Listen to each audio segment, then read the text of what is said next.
எல்லோருக்கும் வணக்கம். எல்லாம் வல்ல ஆரூர் அஜபா நடன கமலவசந்த தியாகராஜ பெருமான் திருவருளும் இமையாளும் தருமபுர ஆதீன குருமகா சன்னிதானங்களுடைய குருவருளையும் சிந்திக்கிறேன். தர்மி ஆதீன சமய பிரசார நிலையத்தில் நடந்து வரும் சைவ சித்தாந்த 4 ஆண்டு பாடவரிசையிலே முதலாம் ஆண்டு பாடத்திட்டத்தில் முதல் அலகிலே பிரமாணங்களாக நாம் அறியக்கூடிய நூல்களை பற்றிய ஒரு அறிமுகம் பார்த்து வருகிறோம்.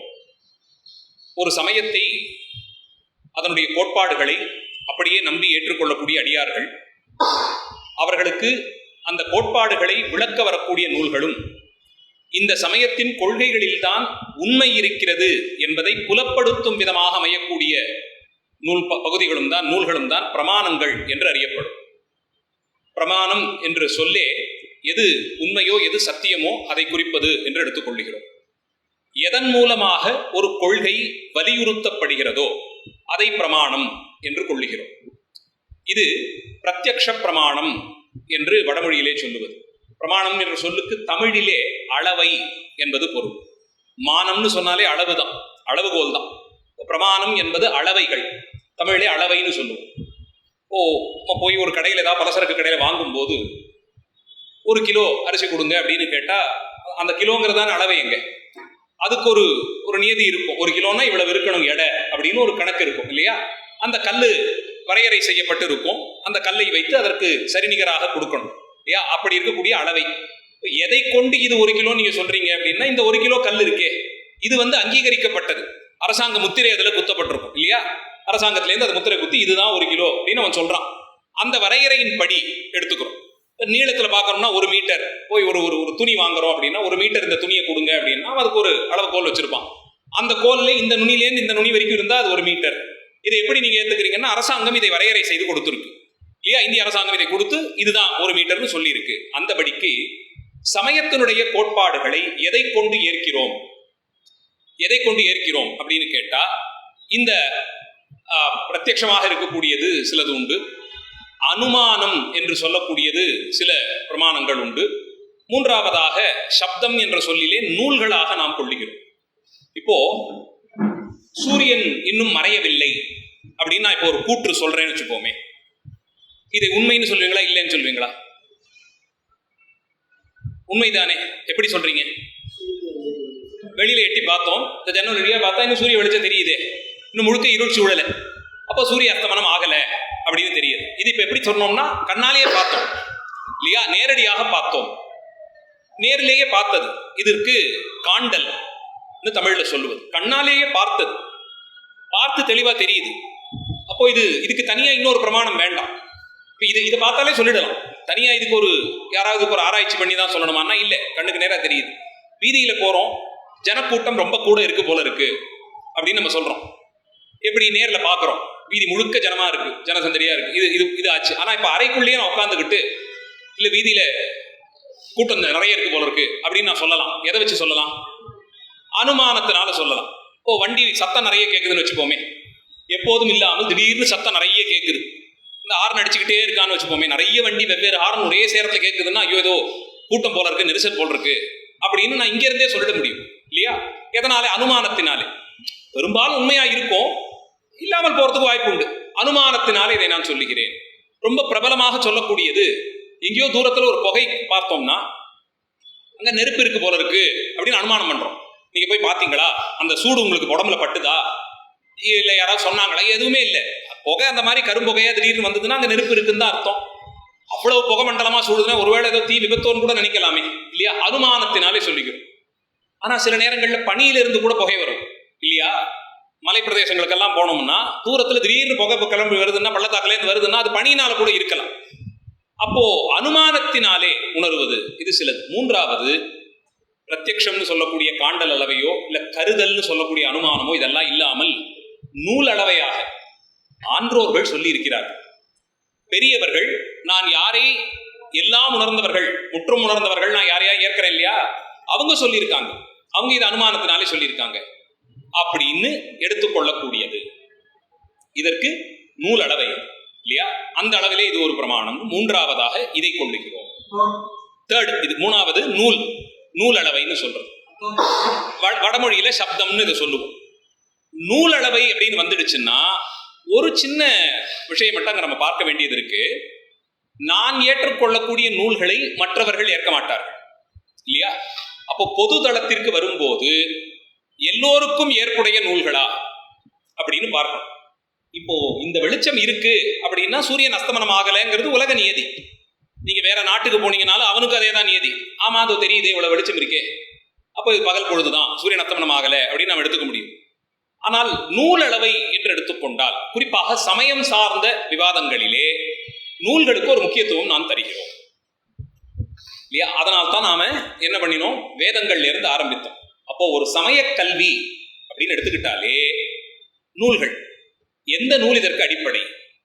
இப்ப சிவபெருமானை நான் இறைவனாக ஏற்கிறோம் இல்லையா? அத்தனை பேரும் அதை பரம்பொருள் ஏற்கிறோம். நேரடியாக சுவாமியே கண்ணுக்கு தெரிந்து நான் தான் இன்ன தன்மையினால நீ ஏத்துக்கோன்னு சொன்னாரா? நம்ம யாருக்கு அந்த அனுபவம் வந்திருக்கும்னு தோணலை. அனுமானத்தினால் செய்கிறோமா? ஒரு சிலருக்கு இருக்கலாம். சமய இன்னும் முழுக்க ஒரு பக்குவ நிலையெல்லாம் வராதவர்கள், பெரியவங்க எல்லாம் பண்ணாங்க, நான் அவரை பரம்பொருள்னு ஏத்துக்கிறேன், ஒரு ஒரு நம்பிக்கையினாலே ஒரு விதமான அனுமானம்னு வச்சுப்போமே. அதை அளவைகள் இந்த 3 மட்டும் இல்லை, இன்னும் நிறைய அளவைகள் இருக்கு. ஆனா பொதுவாக 1ஆம் ஆண்டுங்கிறதுனால இந்த 3 தெரிஞ்சு போய் பொழுதுக்கு இந்த அளவுல போறோம். இன்னும் இதுக்கு நடுவில் இடைப்பட்டதெல்லாம் நிறைய அளவைகள் கணக்கு உண்டு. இது 3 இப்போ பொழுதுக்கு வச்சுப்போம். அப்படி சிலர் எடுக்கலாம். பெரியவங்க எல்லாம் பண்ணிட்டு இருந்தாங்க, அது அப்படியே நானும் தொடர்றேன் அப்படிங்கிற அளவில் அதை 3ஆவதாக வாசித்து தெளியணும். இந்த நூல்களை நூல்களை பார்க்காத வரைக்கும் சமயத்தை நாமே என்ன சொல்லுவோம், பொதுவாக போற போக்கில் ஒரு வார்த்தை சொல்லுவோம், எல்லா சாமியும் ஒண்ணுதான் அப்படின்னு. ஒரு நிலையை எப்படித்தானே தாண்டி வந்திருப்போம். அவன் ஏதோ ஒரு சாமியை கும்பிடுறான், அவன் ஏதோ ஒரு சாமியை கும்பிடுறான், எல்லா சாமியும் ஒண்ணுதான். இது சமய சார்புங்கிறது குன்றி போய்வதற்கு வாய்ப்புகள் இதில் உண்டு. எல்லா சாமியும் ஒண்ணுதான் அப்படின்னு நம்ம பொதுவா இதை நம்ம சொன்னோம்னா, இது அப்போ அந்த தெய்வம் இந்த தெய்வம் எல்லாம் ஒண்ணுதானா அப்படின்னு கேட்டுக்கிட்டு வந்தாலே நமக்கு என்ன ஆகும், இங்கேயும் போகலாம் அங்கேயும் போகலாம், கொள்கைங்கிற ஒன்று இல்லாமல் போய். இறை நம்பிக்கை என்பது அந்த கொள்கைகளாலே ஈர்க்கப்படும். நான் சிவபெருமானை ஏன் பரம்பொருளாக ஏற்கிறேன் ஒரு வாதம் வந்தா, ஒரு கேள்வி வந்தால், எதனாலே நம்ம யாராவது கேட்டா, அவர் வரையறை செய்த இந்த சமயத்திலே இன்னென்ன கொள்கைகள் சொல்லப்பட்டிருக்கு, இந்த கொள்கைகள் முழுவதையும் நான் ஏற்கிறேன், இது சொல்லக்கூடிய இந்த நம்பிக்கை ஏற்புடையதாக இருக்கிறது அப்படின்னு நம்ம சொல்லணுமே. அதுதான் பக்குவத்தை கூட்டுவிக்கும்.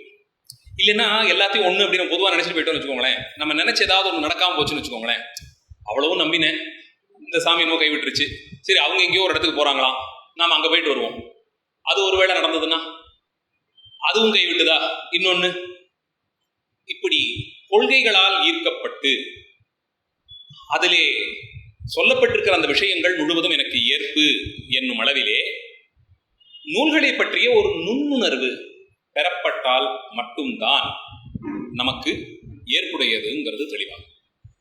நூல்களால் அது வரையறை செய்யப்பட்டிருந்தால் மட்டும்தான். அதனால தான் சமய கல்வின்னு வரும். இத்தனை நாளா இதை பத்தி நாம கவலைப்பட்டிருக்க மாட்டோம். சின்ன வயசுலேயே திருநீர் இட்டு போவோம், கோயிலுக்கு போவோம், கூட்டிட்டு போறாங்க, பண்டிகைகள் பண்றாங்க, நம்பிக்கை இருக்கு. நமக்கு ஒரு கஷ்டம் வந்ததுன்னா உடனே சாமி கிட்ட ஓடுறோம், பரீட்சைக்கு போறது முன்னாடி சாமி முன்னாடி 10 தோபகரணம் போட்டுட்டு கூட்டிகிட்டு போவோம். இந்த அளவில் எல்லாரும் இருந்திருப்போம் பெரும்பாலும். ஆனால் இந்த கொள்கையை இன்னும் இறுகப்பற்றி வாழும் வாழ்க்கையை பயனுள்ளதாக ஆக்கிக்கொண்டு குணங்களிலே மேன்மையுடைய குணங்களை பற்றி பொய் சொல்லக்கூடாது அப்படிங்கிறது ஒரு பொதுவான விதி. ஆனால் எத்தனை அரிச்சந்திரர்களை இந்த உலகம் பார்த்திருக்கிறது. ரொம்ப மிஞ்சி போனாலும் அவர் ஒருத்தரை தாண்டி நம்மளால இன்னும் போக முடியலையே, யாரையும் நம்மளால அந்த அளவுக்கு சொல்ல முடியல. நம்மளை நாமே நோக்கி கேள்வி கேட்டுக்கலாம். எத்தனையோ முறைகள்ல சொல்லி இருப்போம், சிறியது பெரியதுங்கிறத பத்தியே இல்லை, ஏன்னா பொய், அவ்வளவுதான். அதனால யாருக்கு பாதிப்பு என்ன இதை பத்தி நமக்கு தெரியாது, அது யார் பாதிச்சது நமக்கு தெரியாது. நம்ம சொன்ன அந்த பொய் நேரடியாக இன்னைக்கு இல்லைன்னா 10 வருஷம் கழிச்சு யாரையும் பாதிச்சுன்னு வைப்போமே, அந்த பாதிப்பினுடைய பாவம் நமக்கு தான் எப்படி பார்த்தாலும். அப்போ இந்த மாதிரியான சாமானிய தர்மங்களை கூட இன்னும் நம்மளால சரியா பார்த்துக்க முடியாத போது, இறைவன் என்ற ஒருவன் இதை வரையறை செய்தான் என்று ஏற்கும் போது அந்த இறை நம்பிக்கை அதீதப்பட்டு அதிலே சொல்லப்பட்டிருக்கக்கூடிய கருத்துக்களை முழுவதுமாக நான் அப்படியே ஏற்கிறேன் என்ற நிலையில் இயங்கினாலன்றி இது எப்போது வேண்டுமானாலும் ஆட்டம் காண்பதற்கு வாய்ப்புகள். சில நேரங்களில் சின்ன வயசுல இது பற்றின எண்ணங்களே இல்லாமல் வயது முதிர்ந்து ஏற்படலாம். சில நேரங்களில் ஆரம்ப காலத்துலலாம் ரொம்ப பிடிப்போடு இருந்து கடைசி காலத்துல கொஞ்ச காலத்துக்கு எல்லாம் முடிஞ்சது, இனிமேல் எதுக்கு நம்ம இந்த சாமியை கட்டிக்கிட்டுன்னு கைவிடுறதுக்கும் ஆகலாம், தெரியாது. இந்த நிலையற்ற தன்மை, நம்பிக்கையிலேயே ஒரு நிலையற்ற தன்மை ஒரு விதமான சிரமத்தை ஏற்படுத்துகிறது. அப்போ இந்த கொள்கைகள் எதை சார்ந்து எழுந்தன? சிவபெருமானை பரம்பொருள் ஏற்கிறோம். சைவ சமயத்திற்கு அடிப்படை நம்பிக்கை சிவன் எனும் செம்மேனி அம்மான். சிவபெருமான், சிவன் என்ற அந்த நாமத்தால் அறியப்படுபவன் யாரோ அவன்தான் பரம்பொருள். முதல்ல இறை நம்பிக்கை நமக்கு இருக்கு. யார் அந்த இறைவன்கிற கேள்விக்கு என்ன விடை சொல்றோம்? சிவம் என்ற சப்தத்தால் அறியப்படுபவர் யாரோ அவரைத்தான் நான் பரம்பொருளாக ஏற்கிறேன்.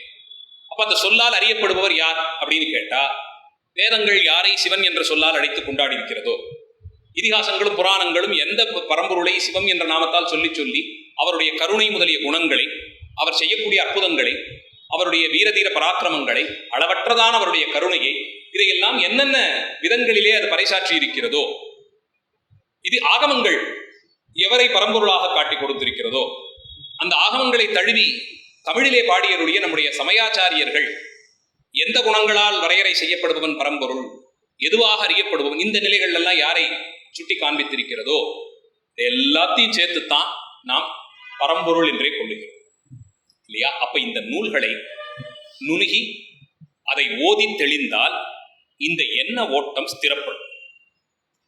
நாளைக்கு ஒருவேளை நான் வேண்டியது நடக்கல, அத்தனை விளக்கிட்டேனே, அத்தனையும் தோத்திரம் பண்ணினேனே, அது நடக்கலையே அப்படின்னா எனக்கு என்ன வேண்டும்ங்கிறது என்னை விடவும் என்னை ஈன்ற எம்பெருமானுக்கு தெரியும். ஒரு நிலையிலும் நமக்கான நன்மை அன்றி மற்றொன்றை அவர் செய்ய மாட்டார். எது சரி எது தவறுங்கிறத பத்தின தெளிவு அடியனுக்கு இல்லை. ஏதோ ஒரு அபிலாஷையிலே இது எனக்கு வேணும் வேணும் வேணும்னு ஆசைப்பட்டு கேட்கலாம். அதை எம்பெருமான் தரவில்லை என்றால் அதுவே நமக்கு நன்மை என்பதை ஏற்றுக்கொள்ளக்கூடிய ஒரு பக்குவம் வரும். இந்த பக்குவத்தினாலே பற்றுகள் குறையும். இது வேணும், அது வேணும், அது வேணும், இது வேணும். ஏன்னா நான் மொத்தமா ஆயுசுல ஒரு 3 விஷயங்களை தான் கேட்பேன் அப்படின்னு நம்மளால சொல்லிட முடியுமா? தினம் தினம் ஒண்ணு கேட்போம், நிமிஷத்துக்கு ஒண்ணு வேணும். இதுதான் வேணும்னு நம்பின ஒரு விஷயம் வேண்டாம், அதை இட்டு நீக்கிடுங்கிற வேண்டுதலும் பின்னால வரலாம், நமக்கு தெரியாது. இதுதான் எனக்கு அடுத்து வாழ்க்கைக்கே, அதனால எனக்கு இது எப்படியாவது கொடுத்துரு அப்படின்னு சுவாமியை சுத்தி சுத்தி வந்து விளக்கேத்தி நமஸ்காரம் பண்ணி என்னத்தையாவது பண்ணி அவரே மனசிறங்கி போ அப்படின்னு கொடுத்துருவாருன்னு வச்சுப்போமே, அதை பெற்றுக்கொள்வோம். அது பண்ணக்கூடிய சிரமங்கள், அதனால் வாய்க்கக்கூடிய சிரமங்கள், இதையெல்லாம் தாண்டி தாண்டி தாண்டி ஓடி தயவு செஞ்சு இதை என்கிட்ட நீக்கிடு, இதை பிடிச்சுக்கிட்டு என்னால் பயணிக்க முடியலன்னு சொல்லி அதை உதறதுக்கு பார்ப்போம். இந்த சிரமங்களே வேண்டாம்னுட்டு தான் எம்பெருமானி எனக்கு என்ன நன்மைங்கிறது உனக்கு தெரியும், அது என்னவோ அதை நீர் எப்படியும் தரப்போறீர், வேண்டினதுனால கூட்டி வெத்தும், வேண்டாதனால விலக்கியமா இருக்க போறீர், கொடுத்ததுக்கு நான் நன்றி சொல்றேன். அந்த அளவிலே கோயில்களுக்கு செல்வது எனக்கு இதுவே ஒரு நோக்கமாக இருக்கட்டுமே, கொடுத்தவற்றிற்கு நன்றி சொல்வதே நோக்கமாக இருக்கட்டும் என்று கொண்டால் இந்த பக்குவம் எல்லாம் சமய தெளிவினாலே வரும். இது பெற்றால்தான் மோட்சமா அப்படின்னு கேட்டீங்கன்னா என்கிட்ட பதில் கிடையாது. பெருமான் மோட்சம் தருவதற்கு காரணமாக எல்லாம் எதுவும் இல்லை. 4 ஆண்டு ஒரு வருஷத்துக்கு 4 தாள்கள்னு நினைக்கிறேன், நன்னாங்கு 16 தாள்கள் எழுதி பட்டம் எல்லாம் கொடுப்பாங்க. சன்னிதானத்தினுடைய கையால பட்டம் கொடுப்பாங்க. அந்த பட்டத்தை வைத்துக்கொண்டு திருக்கைலாயத்துக்கு நேராக போய் வாசல நந்தி பெருமான்ட்ட கொடுத்து, பாத்தியா நான் பட்டம் வாங்கிட்டேன், சித்தாந்த சாஸ்திரம் எல்லாம் முழுக்க படிச்சுட்டேன், இதுக்கெல்லாம் இது என்னத்துக்கு பயன்படும் தெரியாது. ஆனால் நம்முடைய மனதை நெறிப்படுத்துவதற்கு உள்ளபடியே உதவணும்.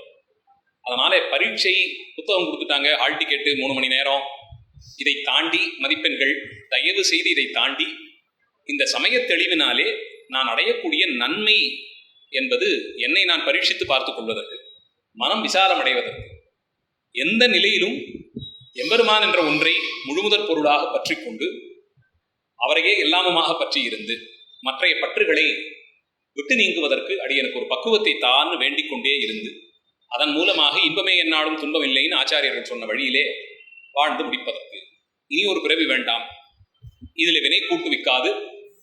ஏன்னா பற்றை ஏன் துறக்கணும்னு சொல்றோம்னா, எந்த ஒரு பிடிப்பின் மூலமாகவும் வினைக்கூடும், எதன் மூலமாகவும் வினைக்கூடும்.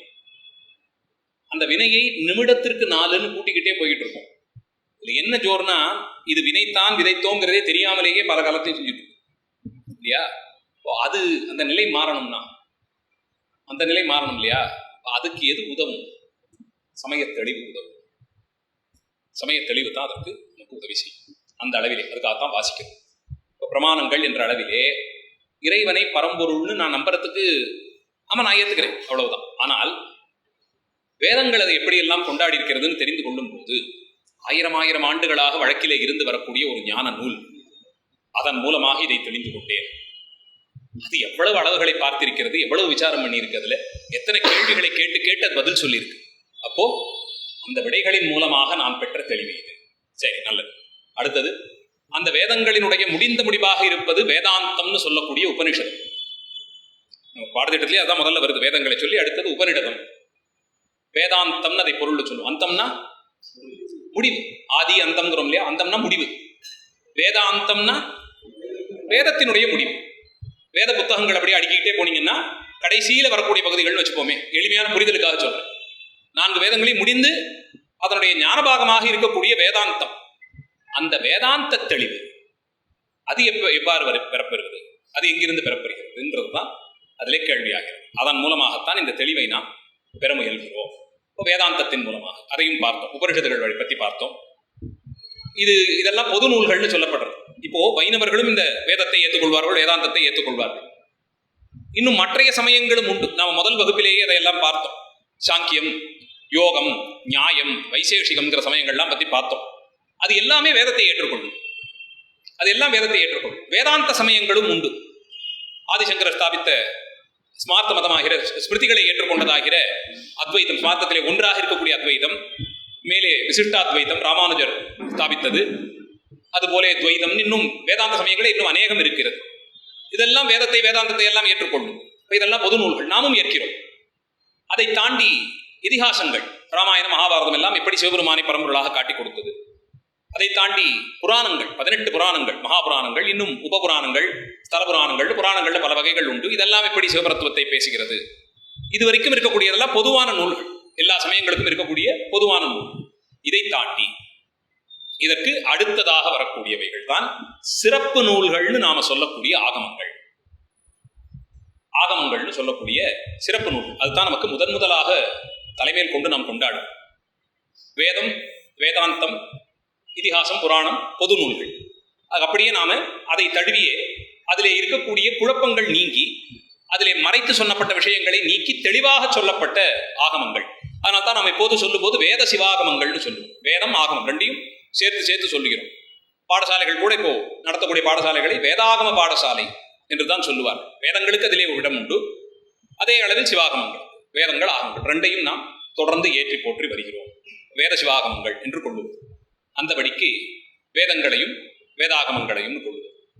இதை அடுத்து இதிகாச புராணங்கள், இதை பார்க்கிறோம். இதெல்லாம் பொது நூல்களாக. மேலே நமக்கு ஆகமங்களை அடுத்து அந்த ஆகமங்களை பிரவர்த்திப்பித்த ஆச்சாரியர்கள், ஞானசம்பந்தாதிகள் பாடிய திருமுறைகள், 12 திருமுறைகளையும் கொண்டாடுகிறோம். ஆகமங்கள்லாம் வடமொழியில் இருக்கக்கூடிய நூல்கள். அதிலே சொல்லப்பட்டிருக்கக்கூடிய ஞானபாதத்தை எடுத்து தெளிவுபடுத்துபவைகளாக நமக்கு 12 திருமுறைகள் இருக்கின்றன. 12 திருமுறைகளையும் கொள்ளுகிறோம். திருமுறைகள் 12ம் சைவாகமங்களினுடைய சிறப்பை எடுத்து சொல்லி, இறைவன் ஆகமங்களின் வடிவமாகவே இருக்கிறான் என்று கொண்டாடி அதனுடைய சிறப்பை எல்லாம் பேசுகின்றன. அந்த விதத்தில் தான் நமக்கு 28 ஆகமங்களை தழுவியே ஆச்சாரியர்கள் பாடியருடைய 12 திருமுறைகள். இதை கொள்ளுகிறோம். 1லிருந்து 12ஆம் திருமுறை. அதை பற்றி ஒரு அறிமுக உரை இருந்தது. 12 திருமுறைகளையும் பற்றி சிந்தித்தோம், ஒரே வகுப்பில் சிந்தித்தோம். இதெல்லாம் அறிமுகம் மட்டும்தான் பாடத்திட்டத்தில் இருக்கிறதுனால ஒரு எளிமையான அறிமுகங்கிற அளவில் தான் எடுத்தது. இந்த 12 திருமுறைகள் இறைவனை போற்றி பாடுவதற்காக வந்த தோத்திர நூல். தோத்திரம் செய்வது, போற்றி போற்றி, வாழ்க வாழ்க, வெல்க வெல்கன்னு தானே தொடங்குறார் மாணிக்கவாசகர் இல்லையா? செய்ய போற்றி போற்றின்னு தானே சொல்லிட்டு வராங்க. அப்போ இறைவனை வாழ்க போற்றி தோத்திரம் செய்வது திருமுறைகளுக்கு அடிப்படை நோக்கம். அதிலே ஆகமங்கள் சொல்லி இருக்கக்கூடிய முப்பொருள் உண்மை இதெல்லாம் பேசப்பட்டிருக்கு, சொல்லப்பட்டுதான் இருக்கு. ஆனால் ஆங்காங்கே அது வைத்து பேசப்பட்டது. இப்ப ஞானசம்பந்தருடைய திருமுறைகள்ல இருந்து, பதிகங்கள்ல இருந்து எடுத்து பதிப்பொருள் பேசு அப்படின்னு சொல்லி தலைப்புகள் எல்லாம் கொடுப்பாங்க. சொற்பொழிவுகள் எல்லாம் திருமுறைகள்ல சொல்லப்பட்டிருக்கக்கூடிய பதிப்பொருளை எடுத்து பேசுவோம். பாசக்கருத்துக்களை சம்பந்த சுவாமிகள் எங்கெங்கெல்லாம் பாசங்களை பற்றி சொல்லி அதை கண்டித்து வந்திருக்கிறார், அதை பற்றிய தெளிவை நமக்கு உபதேசமாக வழங்குகிறார்.